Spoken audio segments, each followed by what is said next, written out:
যদি সফল হতে চান তাহলে আপনাকে অবশ্যই ধৈর্যশীল হতে হবে এবং কাজে মানসিক প্রশান্তি বজায় রাখতে হবে। ধৈর্যশীলতা আপনাকে নতুন কাজের আগ্রহ জন্ম দেবে এবং প্রশান্তি বজায় থাকলে আপনি কাজটিকে আপনার একঘেয়ে মনে হবে না। অনেক ক্ষেত্রে ব্যর্থতা আসতেই পারে, হাল ছাড়বেন না, ধৈর্য নিয়ে চেষ্টা করে যান, মনোবল নিয়ে কাজে নামুন।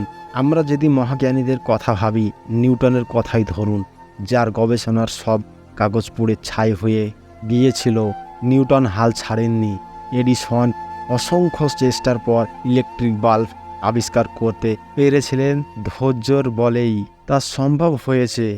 মানসিক প্রশান্তি শুধু সাফল্য লাভের জন্যই নয়, বরং সব ক্ষেত্রেই প্রয়োজন। মানুষের মনের সুপ্ত শক্তিকে প্রকাশের জন্য প্রয়োজন হয় এ প্রশান্তির। মোট কথা, এটি হচ্ছে সাফল্যর অন্যতম পূর্বশর্ত। কাজেই মনকে প্রশান্ত রাখুন। মানসিক প্রশান্তি অর্জনের একটি অন্যতম উপায় হলো মেডিটেশন। তাই মেডিটেশন করুন, দেখবেন মনকে কিছুটা হলেও শান্তি দিতে পারছেন। ইতিবাচক মনোভাব আপনার লক্ষ্যের প্রতি থাকা চাই। আপনার ইতিবাচক মনোভাব, এই মনোভাব আপনাকে সাফল্যের দিকে টানবে।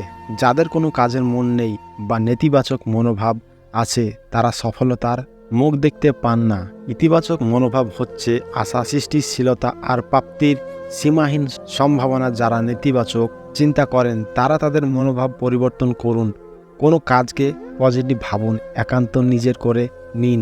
যদি দ্রুত পজিটিভ না হতে পারেন, তবে আস্তে আস্তে ইতিবাচক মনোভাব অর্জন করুন।